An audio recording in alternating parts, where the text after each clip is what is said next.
Awesome. So I get the pleasure of introducing yet another one of my favorite people. So Jimm is a business partner of mine, my favorite broker, and a personal friend. He is the OP of our Keller Williams Peace River Partners Market Center.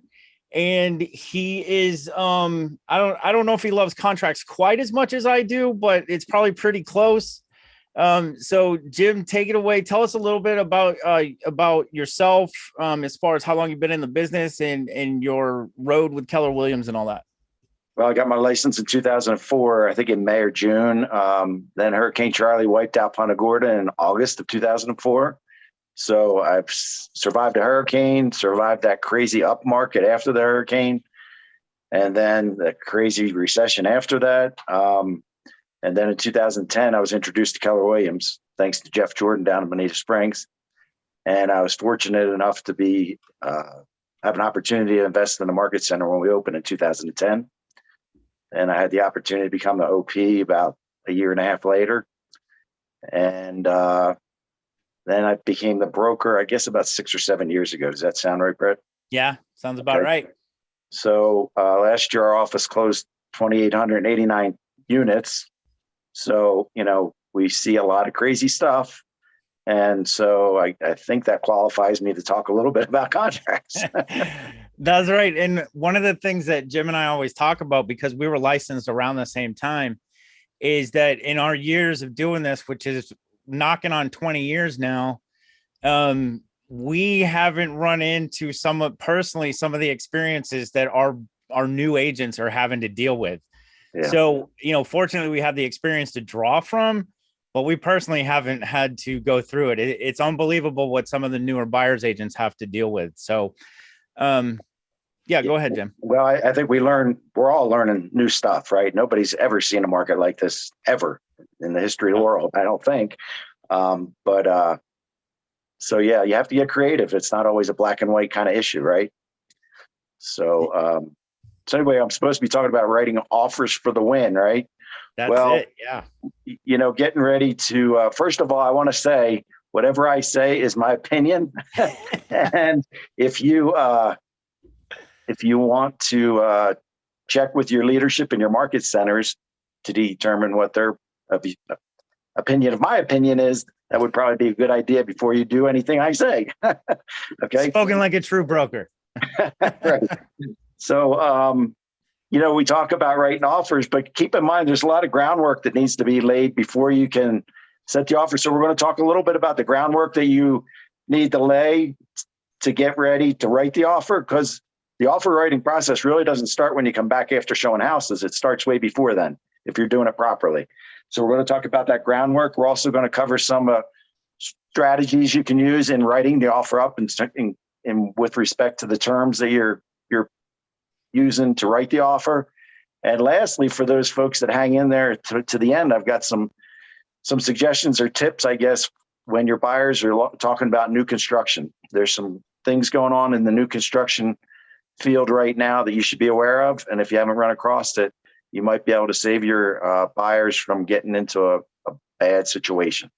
So that'll be at the tail end. So just laying the foundation. The first thing is, you've heard on the previous sessions, the buyer consultation. I don't think it's ever been any more important than it is now, setting those expectations for the buyers. And when I say that, I mean, you need to get them familiar with what's going on in the market, especially in the neighborhoods. You got to drill down to the neighborhoods that they're looking at and make sure they understand like what the inventory looks like, how many days on market or houses lasting before they go under contract, what's the list to sale price ratios. So they're prepared when you start talking about escalation clauses, that they're prepared for that.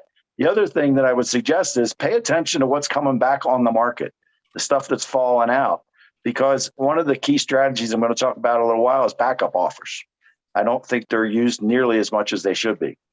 So some of the questions you might want to find out from the buyer is, does a buyer need to sell another property to purchase? If they do, if you're on the previous sessions, there's a program called Knock, where you might be able to introduce them to Knock, and they might be able to make a cash offer using their existing house as collateral for that cash they need to to write that cash offer. So if you're not familiar with that, put it in the chat and we'll make sure we get information out to you. But if they do have to sell a house, if they don't, ask them what the status of that property is. Is it listed? If it is, you should be speaking to that listing agent to find out what's going on. Is it priced right? How long has it been on the market? Have they had much interest? Just to know what's going on with that. If it's not, guess what that is? That's a referral opportunity, right? So, make sure you ask if they've got that property.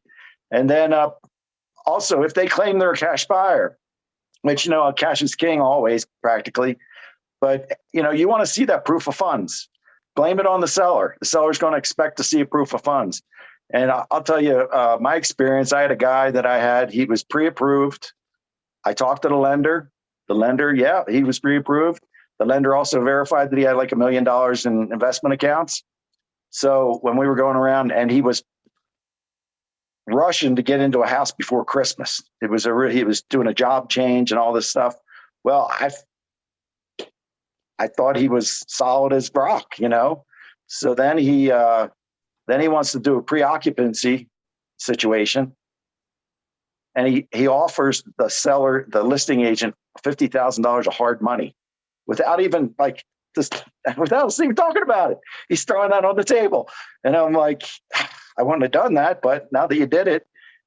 Well, what he found out was that $1 million he had in his investment account was his retirement account. And if he pulled the money out, he was going to face like a 30% penalty on that money. Wow. So he didn't go through with the transaction and he walked away from $50,000.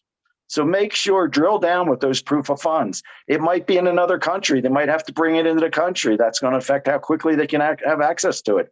It might be an investment account that's other than a retirement account that might take some time to liquidate it. So you just want to drill down. Not all proof of funds are equal. So just keep that in mind.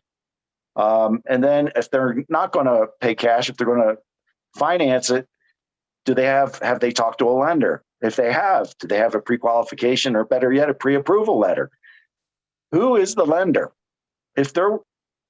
My agents hear me say this every time. If they're working with one of the online services or one of the big banks, and they don't really have a personal relationship with that loan officer, encourage them to get a second opinion.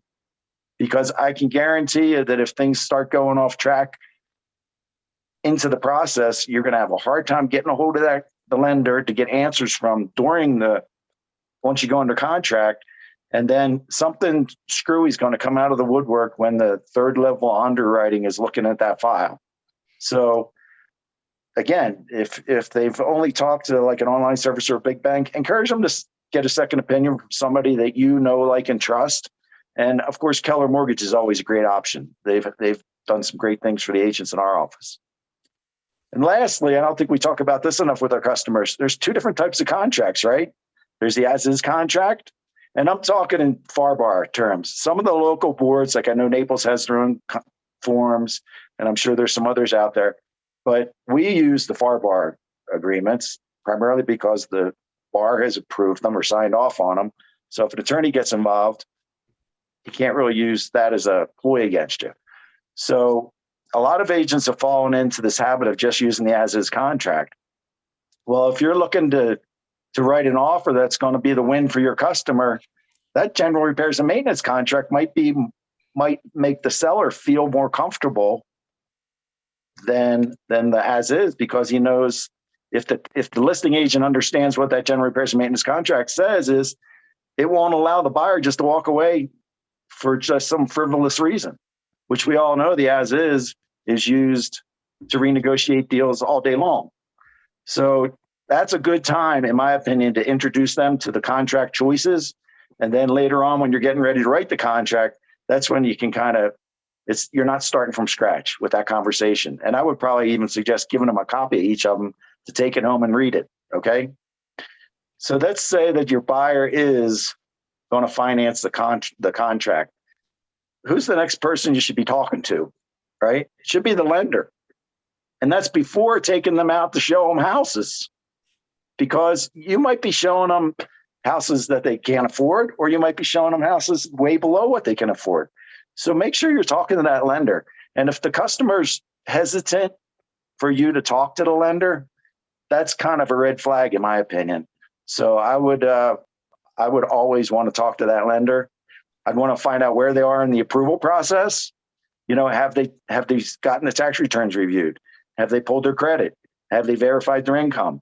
In my opinion, if they haven't done those three things, you don't really have a very solid foundation for that approval to work with. So find out where they are.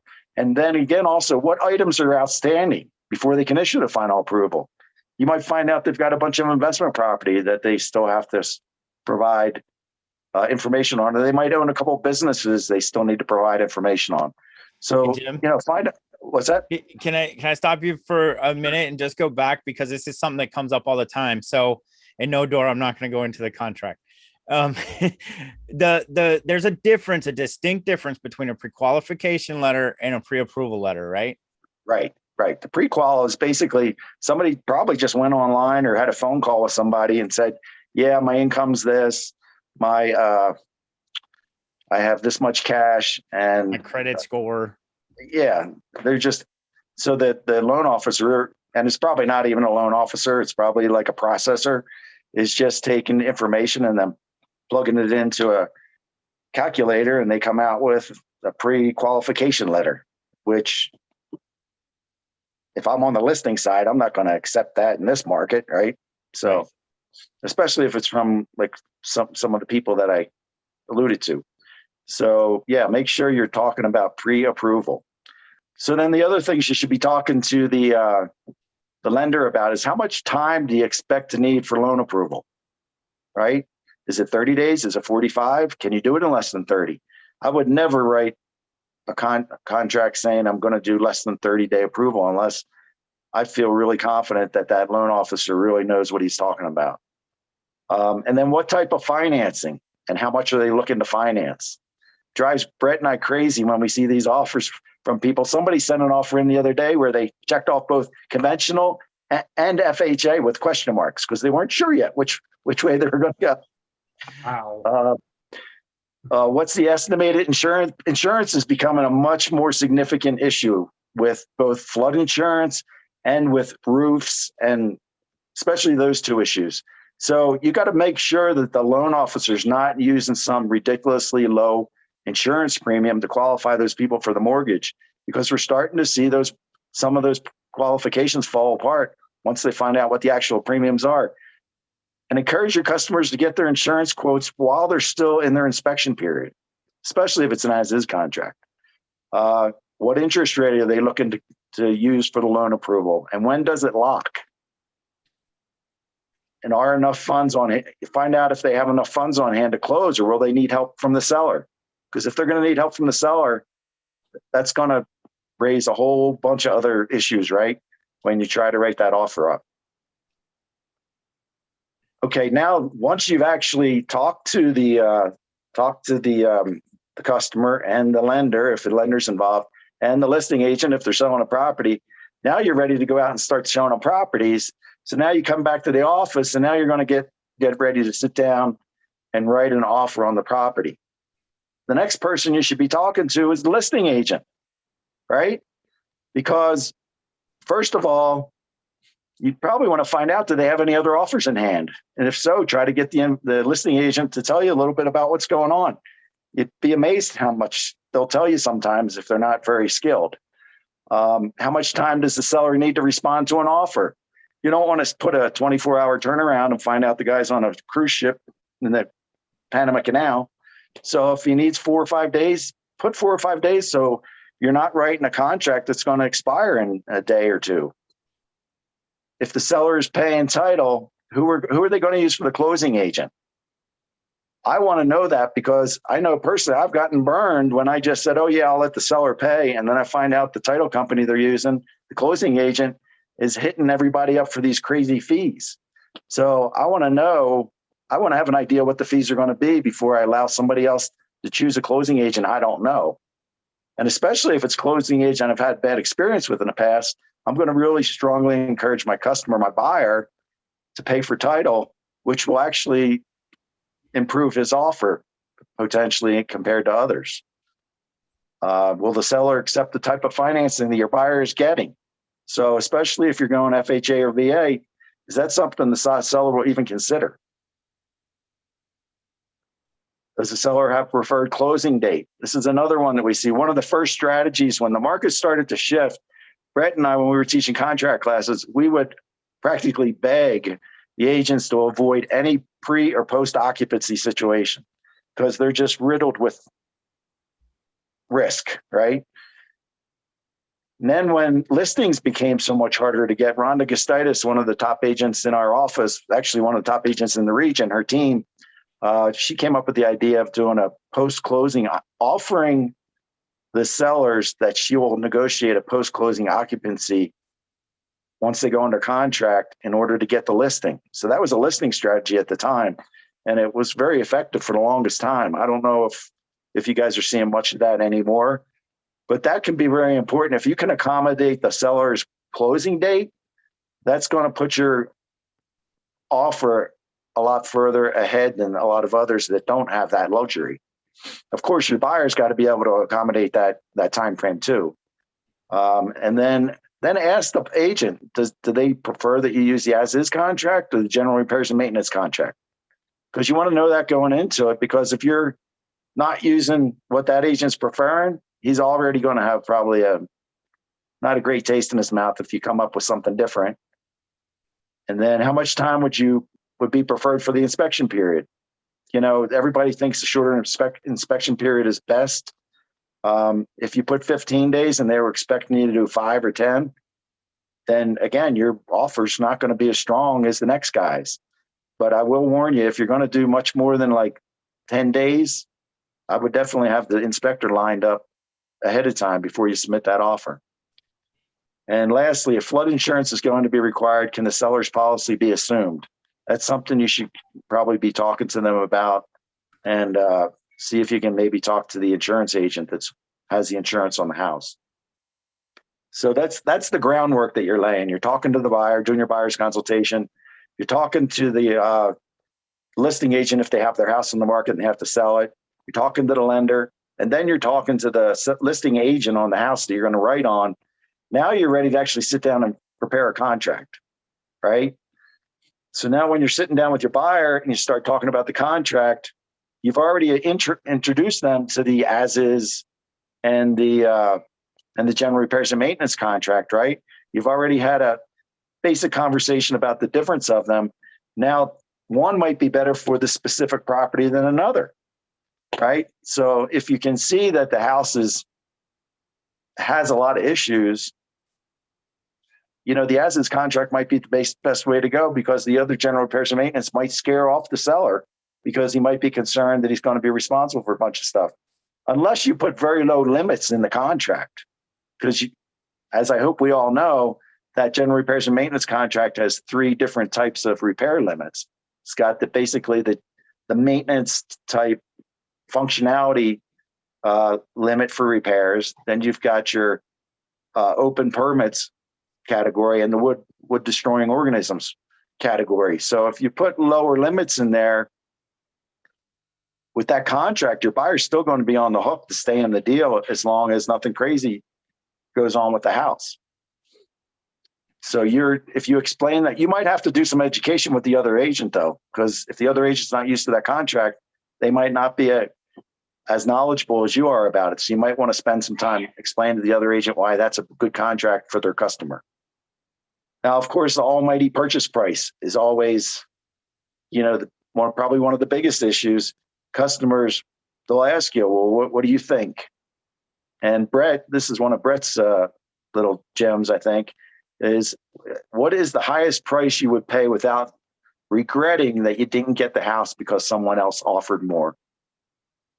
And then you kind of put it back on them, because you don't want to be telling somebody what to pay for a house, right? But you could guide them, show them what's going on with the market, do a little CMA for them, and let them kind of discover the fact that, wow, these houses, they're going above asking price. And if they're in a position to do that, that's what they might need to do. Hey, Jim, that brings up something interesting. So I heard you say CMA. You mean I might need to do a CMA from a buyer side of things? Well, yeah, especially if they're asking you for advice on a price. I think buyer real estate 101, you know, Yep. you shouldn't be shooting in the dark. You should be, especially if it turns out you got both sides of the deal, right? If you got a listing and you're dealing with a buyer, you darn well better have an updated CMA at the time you make that offer, because if things go south, I want that documentation to prove what I showed both parties, because I'm going to use that same documentation when I prepare the offer, and I'm going to take it with me when I present the offer. And I'm going to probably have both of them sign off on it, right? So, Yep. and you should keep that in your files. So if we start talking about getting into escalation clauses, we were doing this in our office where we were putting into additional remarks. The buyer's willing to cover an escalation clause up to, or an appraisal gap, whatever you want to call it, up to a certain dollar amount. So recently we had a situation where one of our agents, they offered it went on a $230,000 asking price. The contract price ended up at $270,000, but they were only pre-approved to get financing on a purchase of up to $250,000. So there was going to be some language in there about the appraisal gap in the additional remarks. But one of our agents said, "Look, you're not changing the purchase price. All you're doing is putting an appraisal contingency on at $250,000. So that gap of $20,000, they're still on the hook for that. So there's really not a reason to add that language into the additional remarks." And at first, Brett and I kind of pushed back on that, but then when we later discussed it, it's like it kind of made sense. It's brilliant. Yeah. It is. It's a brilliant tactic. Well, but you've got to, when you submit that offer to the other agent, you got to make sure they understand why that's satisfying Why it's that missing the appraisal gap gap. language, right? Yeah.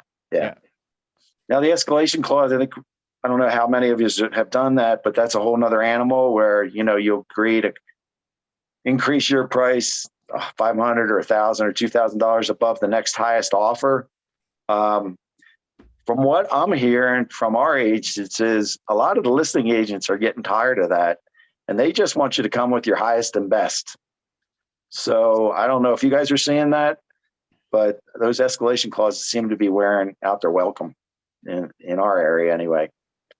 But yeah, I think you should tell your customer, come with your highest and best, so that you won't regret not getting the house if someone else is willing to pay more. I think that's a perfect thing, statement to provide. Now, another thing to consider is the deposits. A lot of us are used to, giving minimal deposits like $1,000 or something like that. Not enough to even make it an issue. If the deal starts going south and one party wants to bail, it's not even really a conversation. So what you should start doing probably is getting more substantial deposits. Maybe set a guideline for yourself, maybe minimum of 3% up front. And then if you really want to make your offer look even stronger, put an additional deposit in after inspections. And then they'll know you're serious. You'll look a lot more serious than the guy that's just putting that $1,000 on the as-is contract. If the seller plans to pay title, discuss the pros and the cons of allowing the seller to pay title if the closing agent is not known to you, or you know of any bad experiences with that closing agent. Have that conversation with your customers. And if you haven't had an example, try to find an example of a time when you allowed the seller to pay title. I'll give you an example right now. I sold a house that was in foreclosure, and my customers, we arranged to close the Friday before Memorial Day. My customers got everything done, got the money wired down. And on Friday before Memorial Day, the closing agent didn't know that the guy from the bank who had to sign off on the contract was on vacation, wasn't coming back for a week. My customer had a delivery truck with furniture on its way. Well, they had their moving truck on the way. The wife flew down on Thursday night. They ordered furniture that was supposed to get delivered on Saturday, and they were living out of a motel. and they had to stay there for the rest of the week until the guy got back and they would give the keys to us. So just be careful before you just allow just anybody to close your transactions, and find out what their fees are going to be, because it might be cheaper for your customer to pay for title than to use somebody that has exorbitant fees. And then the closing date. When does the buyer need to occupy the house? If they're not under the gun to occupy the house and the seller needs a little bit of time to get out, they might want to consider doing the post-closing occupancy agreement. And there is an addendum for that. So just remember, if you need to do that, use the addendums. Anytime you've got an existing addendum or a rider to the contract, use them, and don't try to, write your own addendum or your own riders. Now, I will tell you, with pre and post closing occupancy, both of those riders call for a lease to be drawn up. And a lot of times the buyer and the seller don't want to be bothered. They don't want to spend the money. They don't want to do this. They don't want to do that. Well, I'll tell you, if you ever get into a situation where you let somebody move in early or stay behind, and all of a sudden we had a situation where a buyer moved in early. Actually, no, they didn't move in early. They were supposed to be allowed to put their stuff in the garage early. Well, the next thing we know, they started moving their house stuff into the house. Next thing we knew, they start renovating the house before they closed. So make sure you get a lease drawn up, and that's not something you should be doing. Whoever wants it should pay to have the lease drawn up, in my opinion. The other issue to be careful of with those situations is insurance. If your customer doesn't have the right insurance, like if you're the buyer and you're letting the seller stay in your house and you don't tell the insurance company, and God forbid something happens, somebody gets hurt or worse, or something, the house catches on fire or whatever, and do you think the insurance company is going to cover that? I don't think so. And that's right. something. So, yeah, to be clear on that, Jim, that's because to be a landlord carries a different type of insurance policy, right? And technically that's the situation you just took on. Yeah, you're a landlord. So make sure you have the right kind of insurance, because God forbid if something happens, that could be devastating. And if you don't recommend it to your customer, guess who they're going to come after, right? So don't be the lease preparer, but document. And again, when you're advising people of this stuff, do everything in writing. And when I say writing, I don't mean text, I mean email. I think your brokers would appreciate that. And then lastly, inspections. Is there anything specific to the house that needs special consideration? These days we talk about roofs, septic systems, air conditioning. So if there is, make sure your inspector's paying close attention to that. And also, especially if anything's going to affect the cost of insurance, you want to know about that, so you get the 4-point or the wind mid or whatever you need done at the time you're doing your inspections. And of course, I think most people would agree that shortening up the inspection period is more attractive. The other thing about that I failed to mention is on the financing. One of the strategies that Tony Gastitis uses in our office is when he's accepting an offer, he puts in there that they'll order the appraisal within 10 days of the effective date.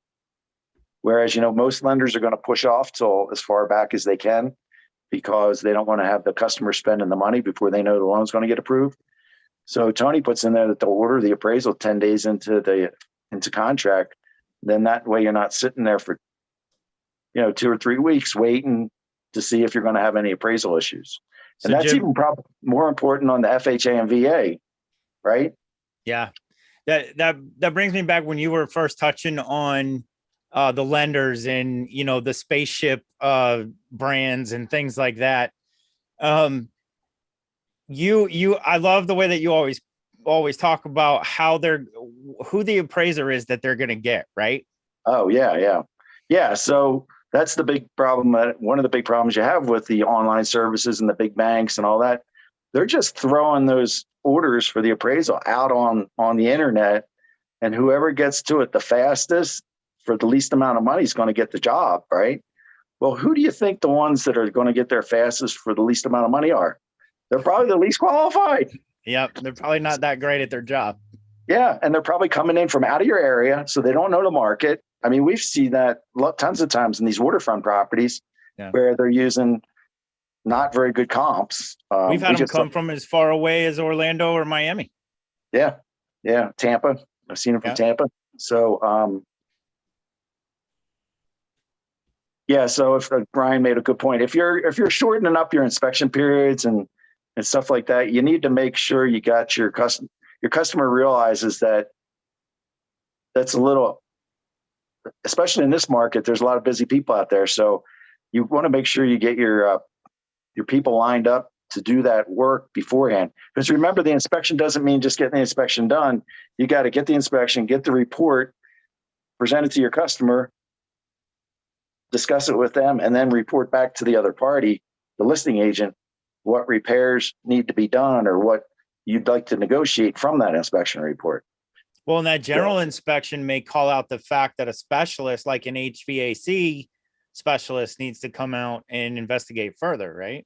Yeah. So what I would recommend is I would get an extension to say, hey, I need an extension to have the AC reevaluated.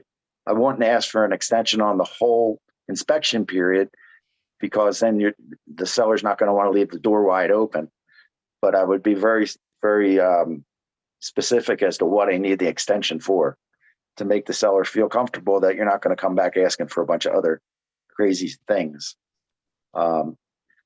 And then, we talked about the addenda and the riders to some degree. If you're using the VA and the FHA financing rider, just keep in mind that those appraisals are almost like a mini inspection.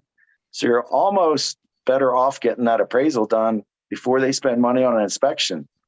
In some cases, the challenge with the VA and FHA is, it has to appraise, right? You can't just willy-nilly kind of waive the appraisal. And usually a lot of times the people that are in those loan programs, they do need help with their closing costs. So it's a challenging time right now for those people to win the deal, right? If they're going up against cash and conventional financing. The appraisal contingency, we talked about using that with an appraisal gap. If the purchase price is going to be higher than what the person that they can finance, the most that they can borrow on versus what the house is under contract for. So you can use that appraisal contingency in those cases. There's also a rider for homeowners and flood insurance. If you're not familiar with that, if you're working in an area where there's flood insurance is required, and especially if they have a roof, what is it, Brett, 10 years? It's over 10. Yeah, I think, 10 or 12 in that ballpark for a asphalt shingle. Yeah, if you've got a house with a roof that's more than 10 or 12 years old, there's a good chance that the insurance is going to be significantly affected on that. So you might want to use that rider to limit the amount of insurance costs that your customer will have to incur. And we already talked about the pre and post closing occupancy.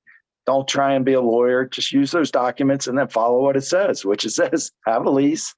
And it doesn't talk about the insurance, I don't think, but we talk about it all the time because it's the one thing that a lot of people don't think about.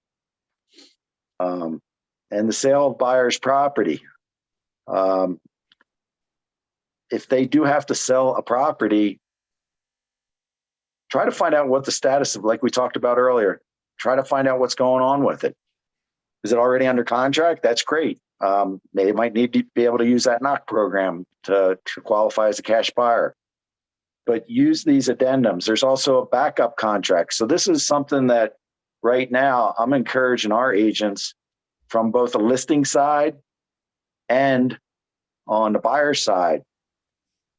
Why not write up a backup contract? If your customer, from a buyer's perspective, if your customer already missed out on a house because somebody else beat them to it or somebody else made a better offer, but your customer's in love with it and they're very disappointed they didn't get it, put a backup contract on it, because if it comes back on the market and they lose out a second time on that house, you're probably going to lose a customer. So, take your time. It doesn't take that much more time to do the backup contract. Basically, you're just going to be in first position. And then if it does come back on the market, a lot of agents like to think, oh, well, the listing agent told me if it looks like a deal's falling apart, they'll give me a heads up. Yeah, they're giving you and 3 other people a heads up. Oh, and by the way, they might have their own buyer that they might want to give a heads up to as well. So put your customer in the best position possible, because in our area, for a while there, we were seeing 25 to 35% of the contracts coming back on the market. So definitely use that. And it doesn't mean your customer has to stop shopping. They can always find another place. And if they find it, they just pull the backup contract, right? They cancel the backup contract. And they don't have to put money in deposit until they're notified that they're in first position. So there's really not a lot of risk associated with it. The one thing the seller might want to do is put a kick-out clause on it that, that would be in association with the sale of the buyer's property. If they're going to accept a contract that's contingent on the sale of the buyer's property, they're probably going to want to put a kick-out clause on your contract, which basically means that if they get a better offer before you're willing to remove the contingency, that they'll give you 24, 48 hours notice. And then you have to decide, do you want to move forward and remove that contingency for the sale of the buyer's property? Or do you cancel and get your deposit back? So Yeah, just be on that note, Jim, with the sale of the buyer's property. So the contracts were just updated last year, right? Yeah. And one of the new updates, and this applies to both of the FAR contracts, is that and I bring this up because we're talking about writing a winning offer, and some agents are getting overly creative to the point that it's detrimental to the buyer. In the fact that if there's a property to sell, they may be hiding that fact and trying to get that offer in and accepted. Yeah. But if it's financed, the contracts were updated so that if the financing commitment comes back with the condition of the sale of a buyer's property and the appropriate addendum wasn't used, then that does not count as a financing commitment, right? Right. Yeah. So yeah, that's the one thing I know the women earlier were talking about, all these different things you can do. You can do the appraisal gap. You can do the escalation clause. You can do this and do that. But at the end of the day, you got to make sure your customer is capable of doing all these things, right? You don't want to put your customer in a position where they're committed to doing something that they're not physically capable of doing.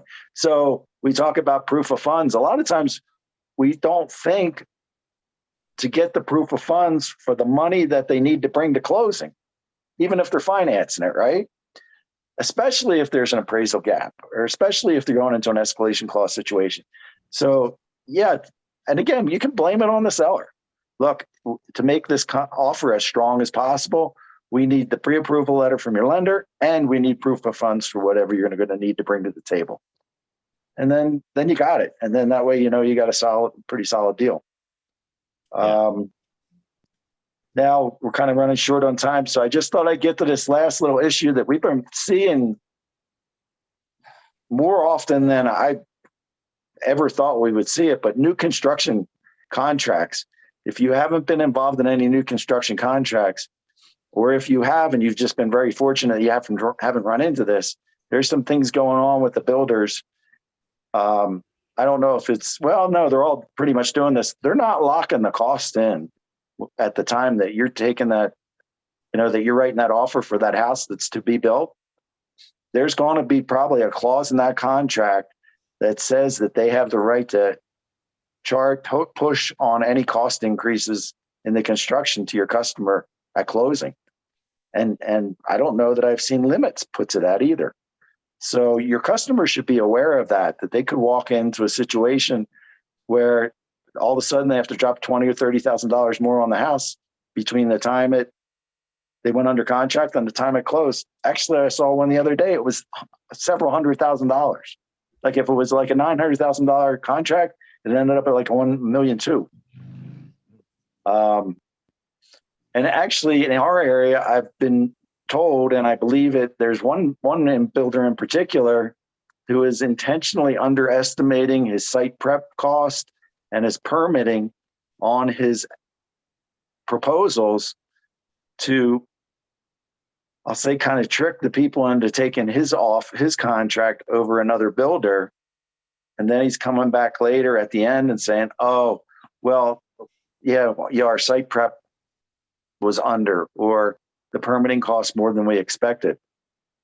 And he's getting away with it for the most part. Like last week, there was one where there was a lot that in our area, a typical lot's about 10,000 square feet. Well, this lot was like 14,000 square feet. Well, he came back at the end and said, oh, well, we had to do more site prep and we had to buy more sod and this. And he said, well, you knew how big the lot was when we went into this. I can't understand why he didn't estimate it properly then. And it just so happened his office manager, that the question was posed to her, and her response to the buyer was, well, I understand what you're saying. She said, but if I go ask the builder to reevaluate that, there are probably some other things that he's not charging you for. So it was kind of like a threat that if he questions it, they're going to make the bill even bigger. So that's one thing to take into consideration if your customers are getting into new construction. The other thing is the time frame in the construction. Is it realistic? Might not be. The builder might, again, be showing you a more optimistically short time frame to win the contract, right? You might want to recommend to your buyer that they consult with someone knowledgeable about the local building conditions. We had a customer recently who signed a contract to build a home in the area that wasn't even permitted yet, but they said they were going to do it in 9 months. After they signed the contract, they went and talked to the building department, and the building department said, there's no way that's going to happen. And now she's paying like $3,000 a month to stay in an Airbnb until her house was finished. So that's something definitely to make people aware of and make sure that the amount of time that's involved is realistic. Your customer can end up out of pocket a lot of money. And then lastly, just last week, we ran into a situation with our agent was trying to schedule a walkthrough on a house that was almost done. And the contract called for a 7-day, had a schedule at 7 days in advance. So they went in about a week before it was supposed to close. They went through with the blue tape and had blue tape all over the house where things needed to be addressed for punch list. And they weren't allowed to go back in the house before closing to make sure it had all gotten done. Well, surprise, surprise, hardly any of it got done. Now they have to draw up a new list to submit to the warranty department at the builder, and then hope that all that stuff gets done in a timely manner.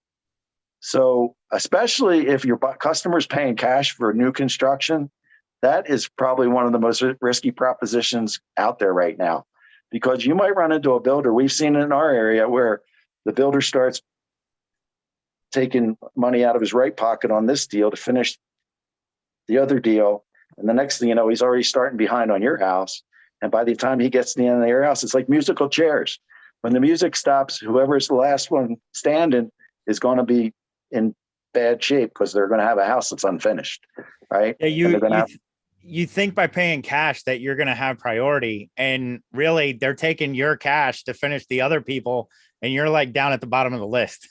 Yeah. So be careful. One idea to avoid that situation is, even if you can pay cash for the house, finance the construction so that the bank has somebody going out and inspecting on your behalf before they release money on a draw.